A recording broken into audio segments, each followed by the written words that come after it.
നമ്മളെ സന്തോഷിപ്പിക്കുന്ന വസ്തുക്കൾ, കാര്യങ്ങൾ എന്താണ്? നമ്മുടെ ജീവിതത്തിൽ എന്തൊക്കെയാണ് നമുക്ക് ഹാപ്പിനെസ് തരുന്നത്? സങ്കീർത്തനം 20-ാം അധ്യായം 7-ാം വാക്യം, ചിലർ രഥങ്ങളിലും മറ്റു ചിലർ കുതിരകളിലും അഹങ്കരിക്കുന്നു, ഞങ്ങളാകട്ടെ ഞങ്ങളുടെ ദൈവമായ കർത്താവിൻ്റെ നാമത്തിൽ അഭിമാനം കൊള്ളുന്നു. കർത്താവിൻ്റെ നാമത്തിൽ അഭിമാനം കൊള്ളണം.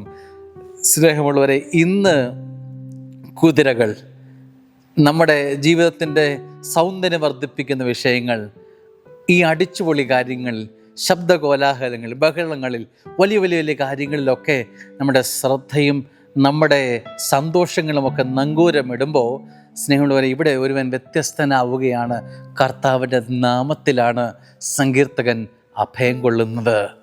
ഒരു ക്രൈസ്തവൻ്റെ അഭിമാനം കർത്താവ് തരുന്ന അനുഗ്രഹങ്ങളിലല്ല, പിന്നെയോ കർത്താവിലാണ്.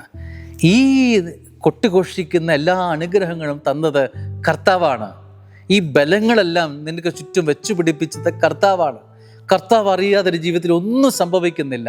എല്ലാം കർത്താവ് തന്നതാണെങ്കിൽ ആ തന്നവനെ, സ്നേഹമുള്ള, ദാനങ്ങളിൽ ആശ്രയം വെക്കാതെ ദാതാവിൽ ആശ്രയം വെക്കാൻ ഈ സങ്കീർത്തകൻ ഓർമ്മിപ്പിക്കുകയാണ്. ദാനങ്ങളിൽ കണ്ണുമഞ്ഞളിച്ചു പോകരുത്, കണ്ണ് അതിലുടക്കിപ്പോകരുത്, ജീവിതം അതിലേക്ക് ചേർത്ത് വയ്ക്കരുത്. കാരണം അത് തന്നത് പൊന്നുകർത്താവാണ് എന്ന് വിശ്വസിക്കണം. ആമേൻ.